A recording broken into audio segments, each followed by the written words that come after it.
Today, we are here to speak about, inshallah ta'ala, one of the issues which the Christian missionaries try to lie against or try to utilize to lie against our Prophet Muhammad alayhi salatu wasalam. The Prophet Muhammad alayhi salatu wasalam, who the Christian missionaries are here, try to tarnish his name, tarnish his honor.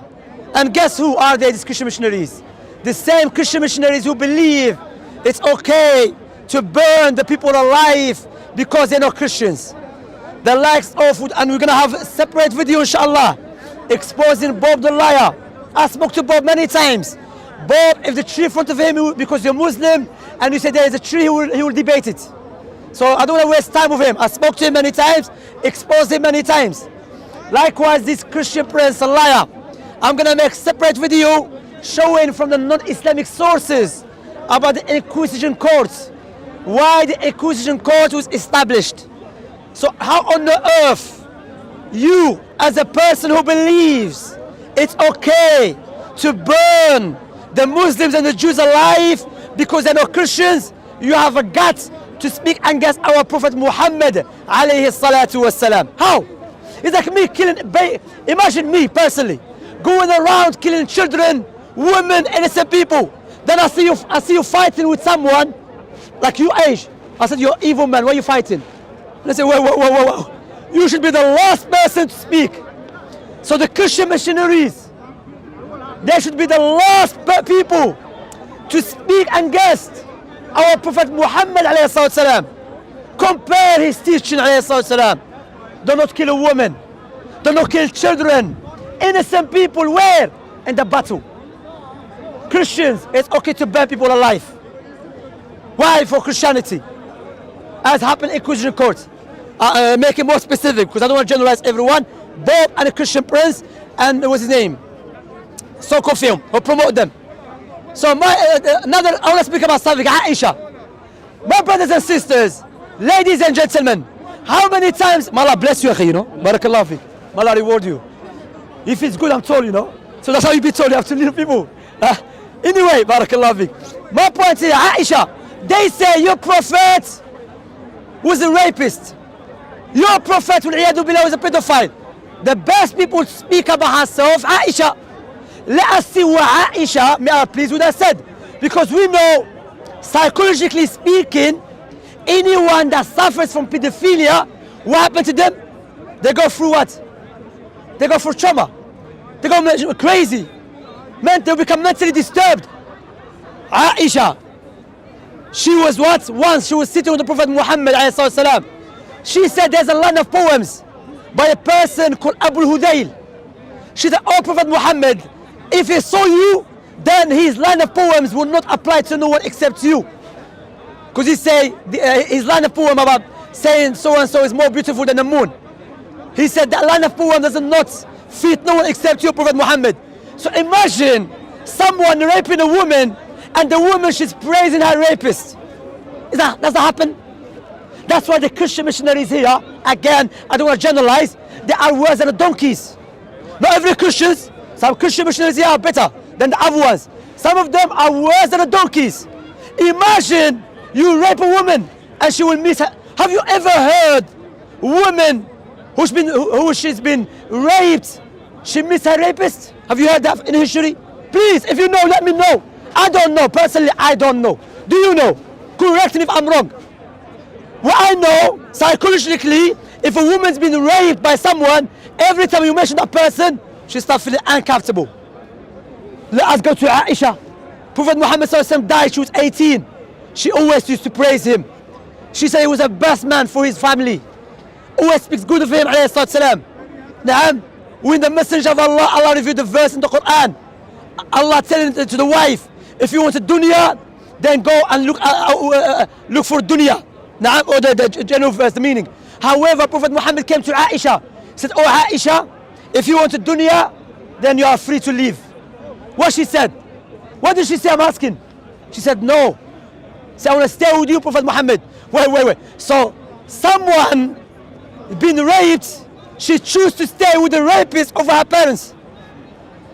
That's why the Christian missionaries here, not all of them are donkeys. We should take them to the zoo.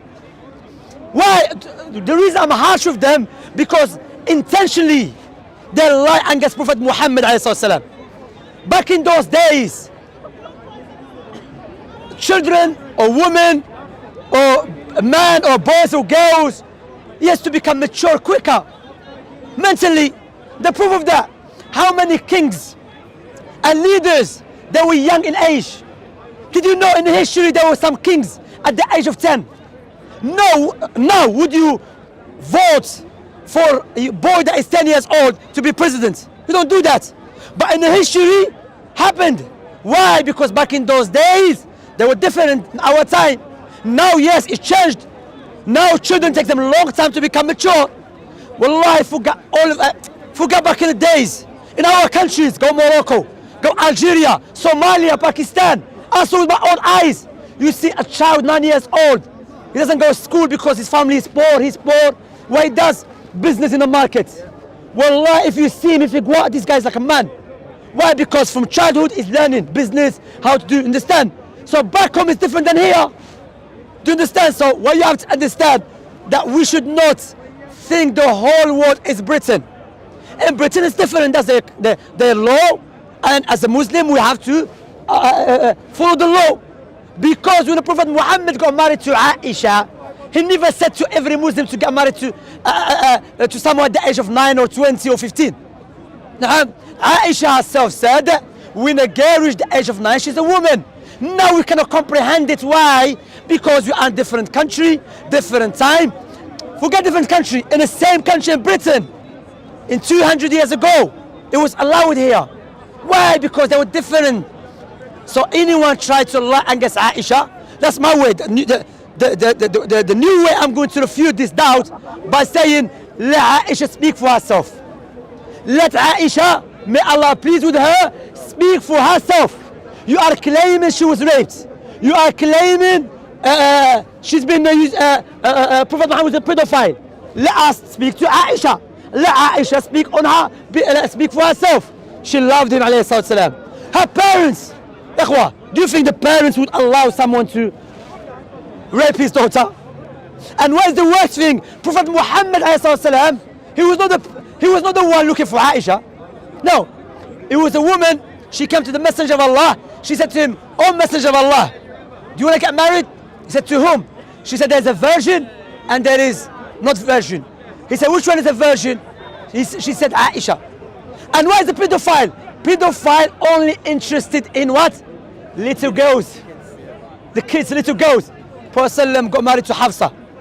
She was 18. He was married to Sauda. She was 50. He was married to Zainab. She was old. So كيف تحكمون? How can you judge? You're all liars. Another thing I want to speak about. They said about breastfeeding. I spoke about this issue already. Hyena, you know who's hyena, innit? I call her hyena. She approached me today. She said to me, let us speak about breastfeeding. I said, let us speak about breastfeeding. I said, you God, he has no self-respect to become a baby and he was getting breastfed by Mary. She went silence. So you have no problem for you God to become a baby, pretending to be baby, touching a girl breast. And you ask me about Prophet Muhammad. So when Prophet Muhammad sallallahu, and wallahi again to show you these guys are donkeys.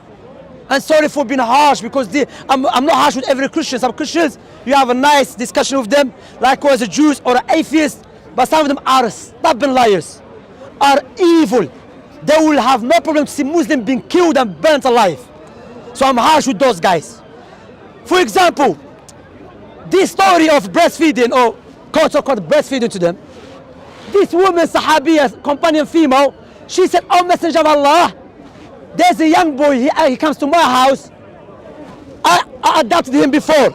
I took care of him when he was younger. Now he's grown up now. He's a man, an adult. And my husband, he doesn't like him to be in my house." So watch this, brothers and sisters, ladies and gentlemen. So we have this woman complained to Prophet Muhammad.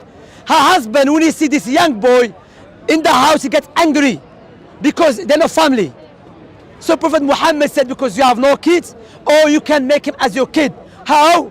You give him the milk of your breast. What does it mean? You put the milk, not you call him to touch your breast. Because just understand the logic behind it.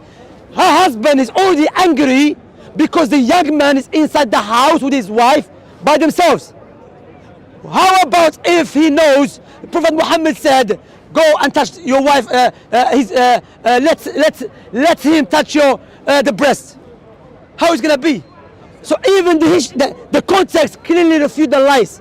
So another narration meaning you put the milk of your breast into the cup and a few times, then you become as your son and there's no problem to be alone with him. That's what it means. Doesn't mean he comes and this kadhib, lies. But again, all Christian missionaries, be consistent. You have no problem for you go to pretend to be baby child and to touch a woman's breast, and you want to become Prophet Muhammad alayhi salam.